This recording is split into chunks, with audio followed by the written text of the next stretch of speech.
Hi everybody, this is the Baseball Hut, the amazing, spectacular, terrific, the great one, the People's Champion, your host, the Hut, and this is another episode of the Insane Asylum, known as WFAN. They're coming to take me away, ha-ha, they're coming to take me away, ho-ho, hee-hee, ha-ha, to the funny fun.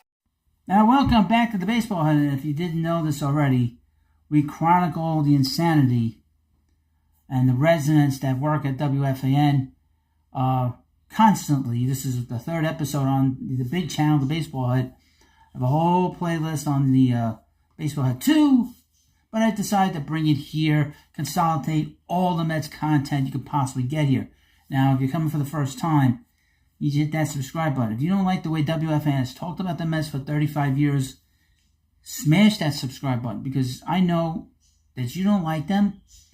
I don't like them, and we're going to just make fun of them and laugh at them, and laugh really at their stupidity and their lack of understanding. When people speak, they try to interpret things that aren't there, and then they try to cause trouble, pitting people against each other, which is the purpose of this monkey crap we have here. Now, I have not read this, but I saw the title.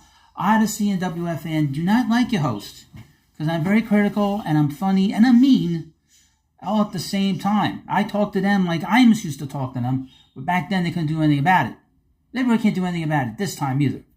But I love making fun of them, and it's great to see. And I know a lot of people love these videos because, for the most part, if you're watching, you know some of the things they say is completely ridiculous and off the wall. The kind of stuff that they, in the past, 50, 60 years ago, the way they talk, some of these people would be taken away, and with people showing up in white coats, to be honest with you.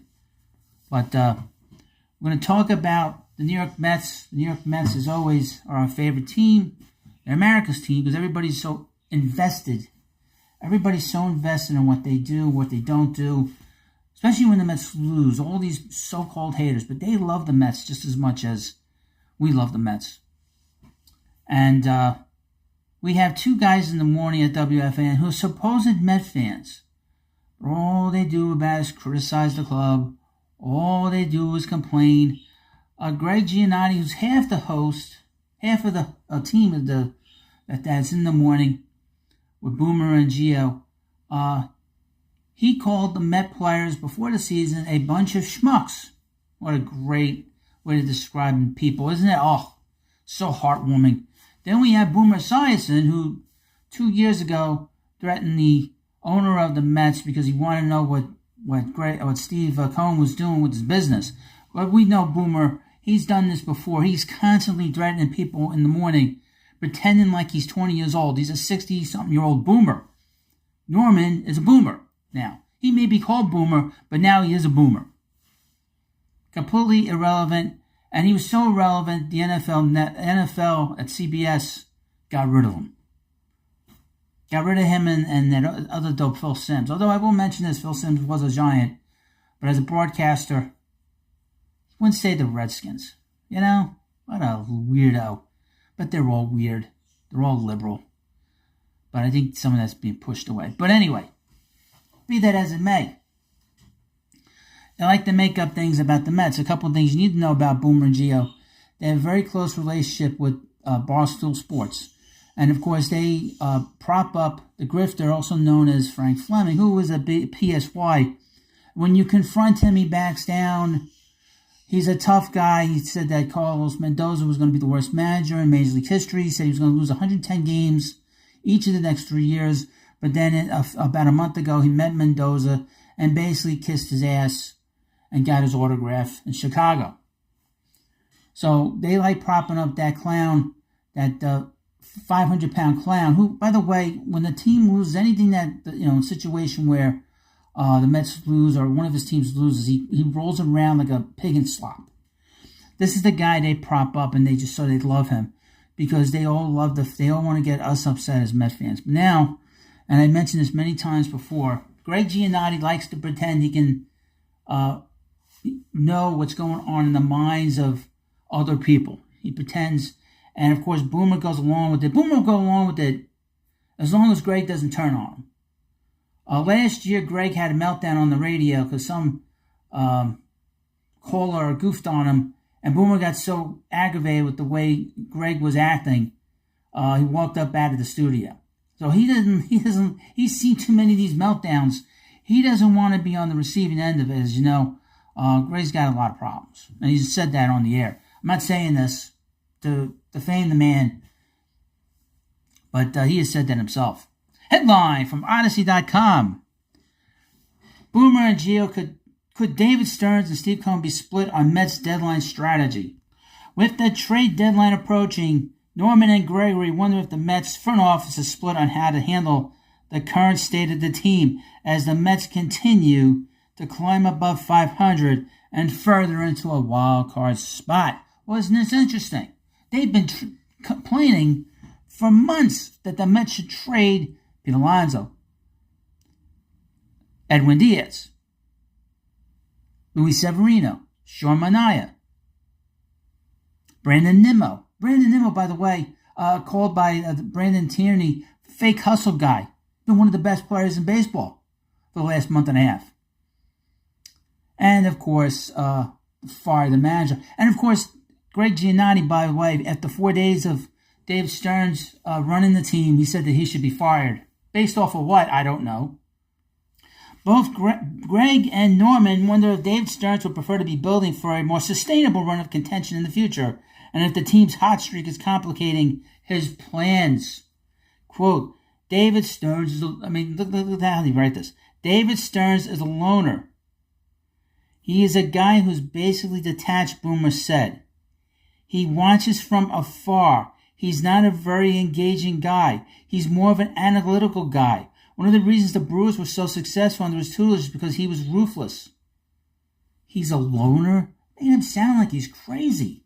Boomer makes him sound like he's nuts. I know one thing, Boomer says.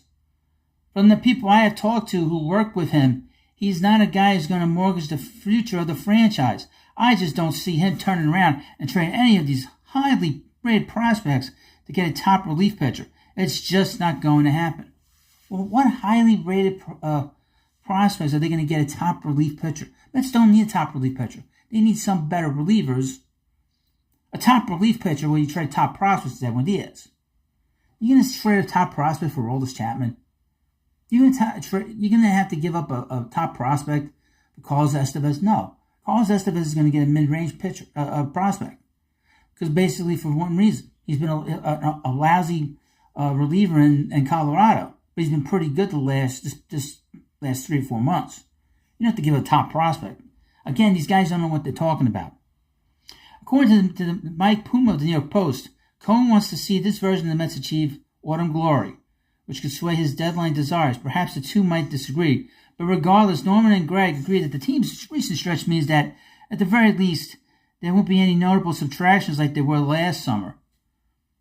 Quote, what it really means is that they're not subtracting, Greg said.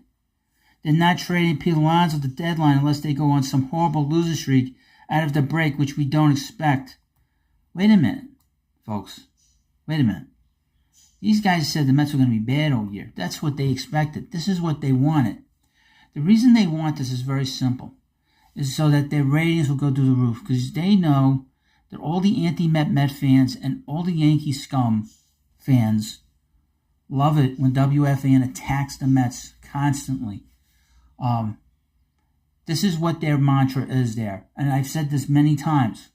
When the Mets do something, whatever the Mets do is wrong, and whatever they do is right. It's still wrong. I'll give you an example. The Mets, it's pretty obvious the Mets are going to let Buck Showalter go. Okay, on the final day, they came to Buck and said, this is Steve Cohen and Billy Epler at the time. They said, Buck, we want to let you go. It's up to you how you want to end it. You want to end it before the game, or you talk about it after the game, or Monday. Prior to that, the days prior to that, the guys in the morning said the Mets need to get rid of Buck Showalter. It hasn't worked. Whatever way they got to do it. So Buck decided, I'm going to let them know before the game that I'm going to leave. I'm going to let the media know about it. I'm going to let the fans know about it. Fine. Easy. The next morning, folks,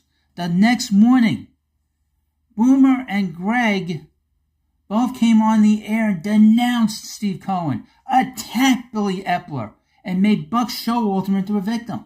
It was Buck's decision to end it the way he wanted it ended. But because these guys go with this mantra, whatever the Mets do is wrong, and whatever they do is right is wrong. Whatever the Mets decide to do during this trade deadline, they will be bitching and complaining. They will be bitching and complaining about what the Mets do. Okay? And they have to create a dissent, not only between the front members of the front office and ownership, but also with us. They want one group of our fans fighting with the other group of our fans. Because they're so desperate for ratings. Talk radio, and specifically sports talk radio, is dying. Okay? Is absolutely dying. There is not one superstar at WFAN. The longest running person at WFAN that's had a show on a consistent basis since 2007 has been Boomer Esiason. It's an embarrassment. His show is a joke in the morning. His previous partner, Craig Carton, disgraced himself. And that show was terrible. It was 20 times worse than it is now. They went from a guy who was a gambling degenerate to a guy that's just crazy. And this is another episode of the insane asylum known as WFAN. Subscribe. They're coming to take me away, ha ha. They're coming to take me away, ho ho, hee hee, ha ha. To the funny fun.